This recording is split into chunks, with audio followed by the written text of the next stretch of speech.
ഇതിൻ്റെ ഹസ്ബൻഡാണ്. ഞങ്ങൾ നാട് കുണ്ടൂരാണ്.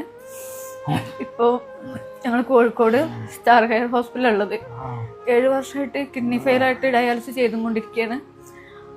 ഇപ്പം ഞങ്ങളിവിടെ അഡ്മിറ്റ് ആയിട്ടുള്ളത് കാർഡിയാക്കിൻ്റെ പ്രശ്നം കൊണ്ട്. ഹാർട്ടിൻ്റെ 2 ബ്ലോക്ക് ഉണ്ട്, പമ്പിങ്ങിൻ്റെ പ്രോബ്ലം ഉണ്ട്. അതിന് ചെറിയൊരു സർജറി നാളെ പറഞ്ഞിട്ടുണ്ട്. എനിക്ക് സർജറി നടത്താനാണ് 3 ലക്ഷം വേണമെന്നാണ് ഡോക്ടർ പറഞ്ഞിട്ടുള്ളത്.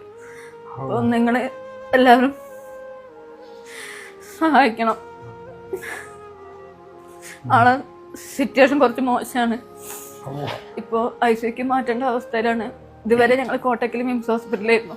അവിടെ നിന്ന് ഇങ്ങോട്ട് റെഫർ ചെയ്താണ് നെഫ്രോളജിൻ്റെ സാറ്.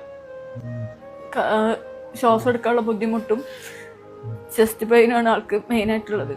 അപ്പോൾ നാളെ സർജറി ചെയ്താലേ അതിന് മാറ്റം വരുള്ളൂ എന്ന് ഡോക്ടർ പറഞ്ഞിട്ടുള്ളത്. ഇത്രയും കാലം ഓരോരുത്തർ സഹായിച്ചിട്ടാണ് ഈ ട്രീറ്റ്മെൻറ്റ് മുഴുവൻ നടത്തിയത്.